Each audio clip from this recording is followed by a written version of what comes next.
All right. Good morning, everybody. Welcome to the Coffee Run Live. It is the bright and early, not so early. It's the earlier than usual coffee run for you today. Now, what I wanted to talk to you about first and foremost is my hair. I feel like since this time last week to this time this week, it's kind of gotten a whole lot better. So I'm really happy before it all goes to hell in a handbasket, but I would grease your eyeballs with the fabulosity that is the hair that is growing quickly. I actually feel like it has a little bit of a style this morning, so I'm feeling a whole lot better. Isn't it interesting? So by the by, that's the hair stuff out of the way. For those of you who are listening to the audio replay of this, you don't get to be graced with the presence that this is, but you can probably catch up on some photos. So what I wanted to talk with you about today is how much we underestimate our fabulosity. So I have been, as you know, I've been chatting about Clubhouse over the last couple of days, and I've been reflecting on some of the cool things that I've learned, read, and really actually been reminded of late. I think we are all really, really great at forgetting how awesome we are. So today's topic for the live, I thought would be the light. And what I was thinking with this is that we often underestimate just how motivating and inspiring we all are. And I know that you guys do this. I know I do this. I was chatting with my husband about this last night. He's like, so, what's the go with this Clubhouse thing?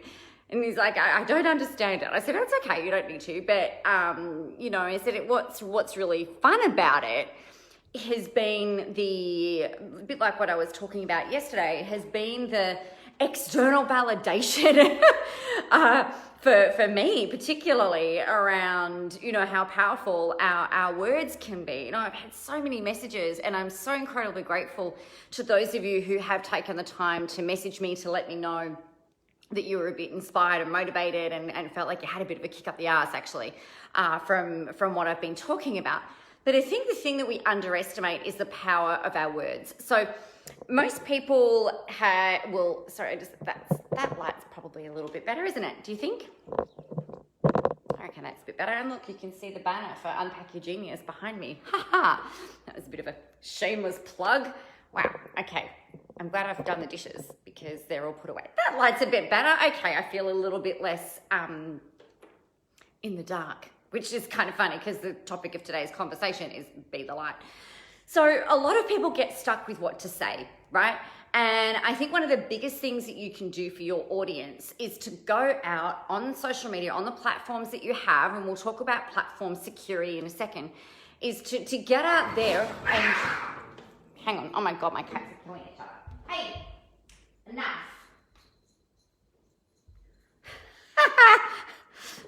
Sorry about that. That was unexpected. So my daughter's cat has been found, and he's not allowed out the house anymore.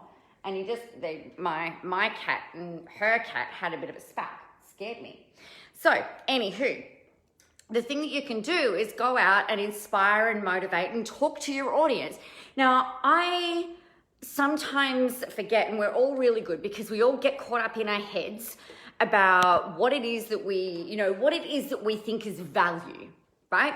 So the thing that I find really incredibly easy to do is to educate, right? It's like, okay, we're going to do this, and then we're going to do this, and then we're going to do this, and then we're going to take step 1, and we're going to take step 3, and then you're going to do step 27, or whatever it might be. I'm really excellent at doing that because I know my stuff. I know the processes inside out. It's like, it's in my DNA. Like, I know this stuff. Hey, Carmen, I know the cats were like killing each other on my leather couch. I hope there's no scratches on it.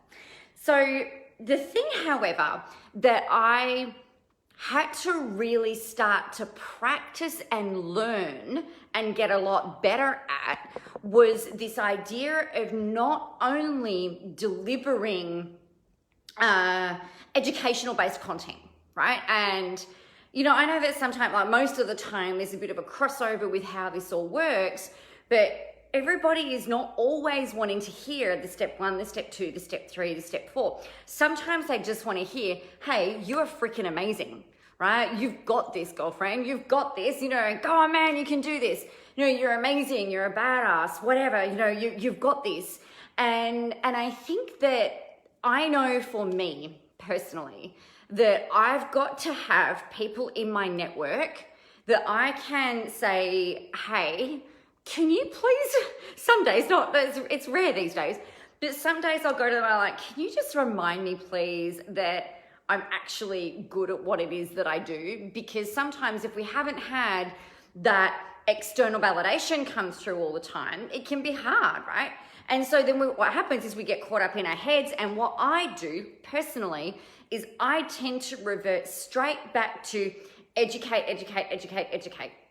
And then like on this interview the other day, I hadn't been given any questions in preparation for it, which I usually prefer that anyway, because I like to be really in the moment with interviews. Sometimes like I have this kind of like dance in my head. I'm like, holy shit, what are we going to talk about? What are they going to ask me? Hope I don't get put on the spot, which I'm going to get put on the spot because I don't know what they're going to say. But then it's like the way that this conversation kind of unfurled was there was a little bit of, you know, these are a couple of things that you can do to really, you know, own this inner rock star version of you, which is what the topic of conversation was about. But also it was about, you know, you shining your light, you really being and owning your points of difference. Now, for me, the thing that I've always had said to me is that you've got so many words, right? And I used to think that that was a bad thing. And so I used to try not use as many words, and I found it really hard to communicate my message. I found it really hard to do what it is that I do, because that's just kind of part of me. Now, it's not about me sitting here and going, oh, I love the sound of my own voice. Anybody who does any level of recording or filming and you have to go back and edit your own voice knows that most of us don't like the sound of our own voices. For me, part of the way that my natural genius works is that it's almost like I get downloads while I'm talking, right? And so sometimes it can take 10 minutes of talking for the magic to kind of go like doom, doom, and click in. This thing happened yesterday. So yesterday, I'm in a 2-day immersion with clients yesterday and today. Hi, Linda, how are you? Yes, Tony.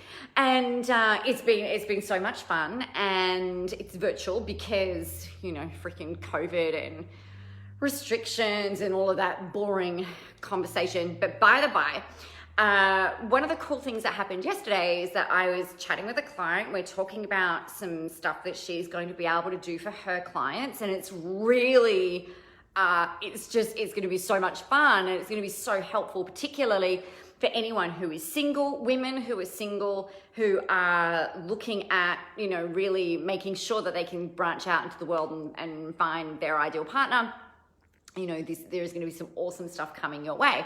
But meanwhile, the thing that, you know, we were talking about is like we're chatting away, we're working through, we're pulling some stuff out of her and building it into a framework, because that's what I do really good, really well. And I've just kind of gone, I get this, the way that it works for me is I kind of have this flash, sometimes it's a flash of an image that will roll through my head. Sometimes it's a song that might play that makes me think about something, and then it's kind of like bang, bang, like the idea drops in, right? And so for me, I was like talking, I'm like, oh, I've just had this idea. I can see how we can do this. And so I've got my iPad, my iPad pencil, my Apple Pencil, and I'm drawing in good notes, which is where I take my notes and everything else. And so I've drawn this picture, and I said, it's a really shit picture because I'm not an artist, and I'm sure as shit not a graphic designer. But I said, look, this is a representation of what I think that you could do in terms of being able to communicate this, use this as a free thing. You could use this as a paid program, and da-da-da-da. But it took me, good morning, Kate. It took me, you know, like while we're talking, I was chatting to her and giving her some advice on some different things, and then bang, the idea came in, and it was like, this is fucking awesome. Well, she thought it was awesome too, so it wasn't just me, because I know that not all of my ideas are awesome. So for me, it's kind of like one of the ways that I can naturally tap into the goodness or the exact message that you need to hear today, or the things that you can create or whatever it might be, is by using all of the words. So what was hilarious was on this interview the other day. Now, normally with interviews, I'll be answering and I'm really aware, so I'm really resourceful around it. I haven't always been, but I'm really resourceful around it. I kind of, I'll use as many words as I need to, but I'm also really mindful that the answers that I'm giving aren't half an hour long, because you know that the interviewer needs to be able to come in and jam on different stuff and talk about some different things, or pick out nuances, and an experienced interviewer will hear little gold nuggets through the answers that people give, and then expand upon them, which is really kind of fun. And that's what happened. But what at the very, very start, what this guy said is like, so I have never read a bio quite like yours. And I'm going, okay, this is going to be interesting. And in the bio that he'd been provided was, I've got in there, queen of all the words, I'm a swearer and I make no apologies for it. I'm a pocket rocket, I'm 5'2", like bundle of energy. You've been, I'm the Energizer Bunny. And it's kind of like that, the bio gave me permission, not that I needed it, but it kind of gave me, it's wash day, Carmen. My hair, it's hair wash day today. That's why it looks good. Thank you for noticing, and thank you for commenting. Because I talked for the first 5 minutes about my hair, which is really even funnier.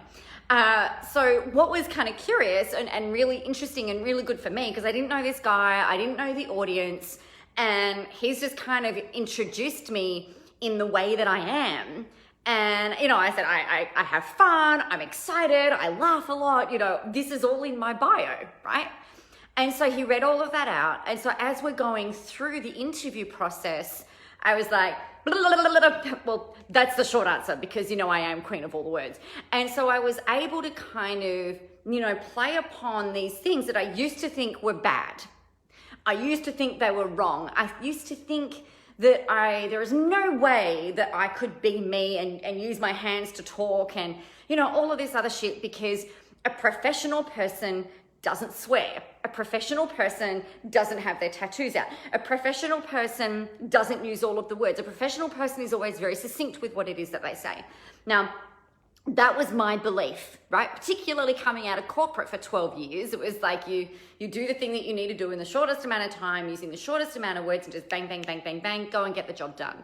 And, it was kind of this like interesting letting go of all of this shit over the years. So for me, the thing that I know that helps me to shine, and therefore motivate and inspire and hopefully motivate and inspire and do the things that I do, is to let go of all of this bullshit beliefs that I have and had about how I should be, how I should show up, what I should be wearing, and all of the shoulds. We need to be done with the shoulds, because you are amazing as you are. Your natural personality traits, now I'm not talking about being on stage at Toastmasters or trying to win a Public Speaker of the Year award. Obviously, maybe not obviously, but obviously, most likely, there are going to be some things, if you're in that position, there's going to be some skills that you will learn. And I'm a little bit different on stage to what I am in here, because